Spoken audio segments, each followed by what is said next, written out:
It is a summation of more than 20 years of research on one subject, and that is, why do some people do so well in life, while so many more do not? And the first thing let's talk about is the magic word. The experts call it the most important word as far as the results we get from life are concerned in this or any other language. And that word is attitude. It is our attitude toward life which will determine life's attitude toward us. Let's face the fact honestly that we shape our own lives, and the shapes of them will be determined by our attitudes. A person with a poor attitude toward learning, for example, isn't going to learn much until he changes his attitude. If we take the attitude that we cannot do something, we generally will not do it. An attitude of failure, and we're whipped before we start. So we know then that what we receive from life, what we accomplish or fail to accomplish, is due in large measure to our overall attitude. William James of Harvard University put it this way: "The greatest discovery of my generation is that human beings can alter their lives by altering their attitudes of mind." And isn't it wonderful that we have this measure of control? Before we start talking about our attitude toward the world, let's talk about our attitude toward ourselves, since it is the attitude we take toward ourselves which determines our attitude toward the world. Now right here we come to a rather strange fact. We're so familiar with ourselves, we tend to take ourselves for granted. We tend to minimize the things we can accomplish, the goals we can reach, and for some equally strange reason, believe others can accomplish things in our field which we cannot. There are literally millions of human beings living narrow, darkened, frustrated lives, living defensively, simply because they take a defensive, doubtful attitude toward themselves, and as a result, toward life in general. Many people are suspicious of and oppose change. Yet change is the one thing in life on which we can absolutely count. People who stay young all the years of their lives not only welcome change, but see it for what it really is: new opportunity, new chances for further fulfillment. Attitude is a reflection, a result of a person's will. It is incalculably powerful. It can bring about marvelous results for us, but we need to train it patiently, day by day. Now let's talk about the attitudes of people who are successful. The top 5% of the people who go sailing through life from one success to another, and who, even when they fail at something, shrug it off and head right out again. No matter who the person is or what he does, men and women in sales, business executives, people in all the professions, wives and mothers, students, top people in the armed forces, public servants, men and women in the service of religion, working men and women in all fields of endeavor. Wherever you find a person doing an outstanding job and getting outstanding results, you will find a person with the right kind of attitude. These people take the attitude toward themselves that they can accomplish what they set out to accomplish, that there's no good reason on earth why they can't be competent, successful. They have a healthy attitude toward themselves and, as a result, toward life and the things they want to accomplish.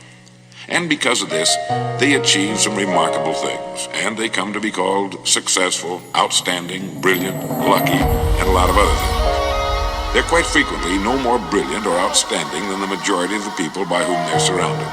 But they did develop the right attitude, and they found their accomplishments not too difficult, and many times surprisingly easy, simply because it seems that so few are really trying, really believe in themselves. Successful people come in all shapes and sizes and in widely varying degrees of intelligence, background, and so on. But they all have one thing in common. They expect more good out of life than bad. They expect to succeed more than they fail. If you want something worthwhile, take the attitude that there are a lot more reasons why you can have it than there are that you cannot, and set out to earn it. Go after it, work at it, ask for it, and 9 times out of 10, you'll get it. Our environment is really a mirror of our mental attitude. If we don't like our environment, we have to change our attitude first. Now, the world plays no favorites. It's impersonal. It doesn't care whether we change or not. Adopting a good, healthy attitude toward life doesn't affect the world and the people in it nearly as much as it affects us. It would be impossible to even estimate the number of jobs which have been lost, the number of promotions missed, the number of sales not made, the number of marriages ruined by poor attitudes. But you can number in the millions the jobs which are held but hated, the marriages which are tolerated but unhappy, all because of people who are waiting for the world and others to change toward them, instead of being big enough and wise enough to at least make a test which will prove beyond any shadow of a doubt where most or at least a big part of the trouble lies. Studies made of the lives of literally thousands of successful people have shown that they radiate confidence, assurance, they expect success, and they get success. You can spot these people by the way they walk, by the way they look and act. You can feel it about them when they enter a room. They may be short and fat or tall and thin or any combination in between, but they have about them the attitude of success. In the record Greener Pastures, I'll get into this next statement, but right now I want you to realize, if you don't already, that in 5 years or less, you can get right to the top of the work you're now doing. I know this, but the important question here is, do you know this? The minute you do know it, you'll have this right attitude I'm talking about. The easiest and most effective means of forming a good attitude habit is to begin to act as though you have a good, positive, expectant attitude toward life. That's right. Begin right now to walk, act, and look as though you belong to this group. If you're already in the top 5%, you'll know what I mean. If you've never tried it, you'll be amazed at what happens. Actions trigger feelings, just as feelings trigger actions. Now, let me tell you of a little test you can make which will prove beyond any shadow of a doubt that a good attitude can change a person's life as dramatically as walking from a darkened room into the bright, clear light of day. Not long ago, I read a line which went, "Life is dull only to dull people." This is true, but it also could have read, "Life is interesting only to interesting people," or "Life is successful only to successful people." But what I'm trying to say is that you must first become, mentally, from an attitude standpoint, that which you wish to achieve. A famous restaurateur was being interviewed by a reporter who asked, "When did you become successful?" He replied, "I was successful when I was sleeping on park benches, because I knew what I wanted to do and that I would do it." In short, his attitude had been one of success, of expecting success, long before the material, the tangible rewards of success had been earned. We'll get into this particular phase of Lead the Field in record number 3, A Worthy Destination. But for now, remember that a person must act, look, and because of these things, feel successful before the success he seeks can come. Chances are you know people who seem to be what others call lucky. All kinds of good and wonderful things seem to happen to them, and they give the impression of happily sailing through life, having a wonderful time, and getting more accomplished in a year than most people do in 5. This has been figured out fairly scientifically, and if anyone will conscientiously go about the test I'm going to recommend, and stay with it every day for the next 30 days without fail, that person can join this small, happy, and extremely productive group of people. He'll find himself becoming lucky, as they say, and most of his problems will pretty well take care of themselves. Of this you can be sure. The results will be nothing short of amazing. Now, it makes no difference how good a person's attitude has been in the past. Anything can be improved upon, and it's the small refinements upon something already good that makes it great. So here's the test. For the next 30 days, act toward the world, everything and everyone with whom you come in contact, with the attitude which represents the kind of results you want to achieve.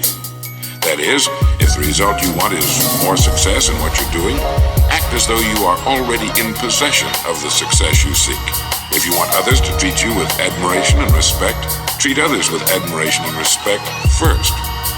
Have you ever stopped to think of this? Every human being on Earth is the most important human being on Earth as far as he or she is concerned. You may never get anyone to admit it, but it's a fact. So for the next 30 days, treat every person with whom you come in contact as the most important person on Earth, remembering as you do so that as far as that person is concerned, he is. Now, the reason I say treat everyone in this fashion is mainly because this is the way human beings ought to treat each other, and because it will help you form a habit that will bring you amazing and delightful results for the rest of your life. Have you ever noticed that the higher you go in any organization of value, the nicer the people seem to become? You see, the bigger the person, the easier it is to talk to him, to get along with him, to do business with him. Do you know why? It's because he's got a good attitude, and people with the best attitudes just naturally gravitate toward the top. So for 30 days, act toward others in the world at large in exactly the same manner you want the world and others to act toward you. Treat your wife or husband as the person he or she really is, the most important person in your life. The same with the children. Carry out into the world each morning for 30 days the kind of attitude you would have if you were the most successful human being on earth. And notice how it quickly develops into an habitual attitude. When a person does this, he should realize he has already placed himself on the road to what he seeks. He is right now in the top 5% of the people in this or any other country. He has prepared the ground and planted the seed. He has made of himself a magnet, an embodiment of that which he seeks. Before metal can be cast into a desired shape, the mold, the expectant receptacle, must first be fashioned. Before a building can be erected, the excavation must be made and the foundation laid. And before a person can achieve the kind of life he wants, he must become that kind of individual. He must think, act, talk, walk, and conduct himself in all of his affairs as would the person he wishes to become. He is then actually that person, and the things that person would have and do will naturally come to him. Almost immediately, a change will be noticed. Irritations that used to frustrate and annoy disappear.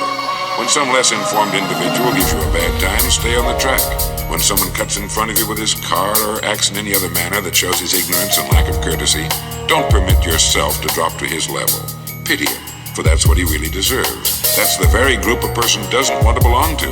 And if he acts like them, well, let's face it, he belongs with them. There's nothing in the world that men, women, and children want and need more than the feeling that they're important, that they're needed and respected. They will give their love, their affection, their respect, and their business to the person who fills this need. So the magic word is attitude. And in summing up, a few points to keep in mind. 1. It is our attitude at the beginning of a task which, more than anything else, will affect its successful outcome. 2. It is our attitude toward life which determines life's attitude toward us. 3. We are interdependent. It is impossible to succeed without others. And it is our attitude toward others which will determine their attitude toward us. 4. Before a person can achieve the kind of life he wants, he must become that kind of individual. He must think, act, talk, walk, and conduct himself in all of his affairs as would the person he wishes to become. 5. The higher you go in any organization of value, the better will be the attitudes you will find. 6. Your mind can hold only one thought at a time, and since there's nothing at all to be gained by being negative, be positive. 7. The deepest craving of human beings is to be needed, to feel important, to be appreciated. Give it to them, and they'll return it to you. 8. Look for the best in new ideas. As someone said, I've never met a person I couldn't learn something from. 9. Don't waste valuable time broadcasting personal problems. It probably won't help you. It cannot help others. 10. Don't talk about your health unless it's good. 11. Radiate the attitude of well-being, of confidence, of a person who knows where he's going. This will inspire those around you, and you'll find good things will begin happening to you. And 12, lastly, for the next 30 days, treat everyone with whom you come in contact as the most important person on earth. If you'll do this for 30 days, you'll do it for the rest of your life. In the next recording, I'll talk to you about greener pastures. But now in closing, remember the words of Walter Dill Scott of Northwestern University. Success or failure in any undertaking is caused more by the mental attitude even than by mental capacities. Thank you.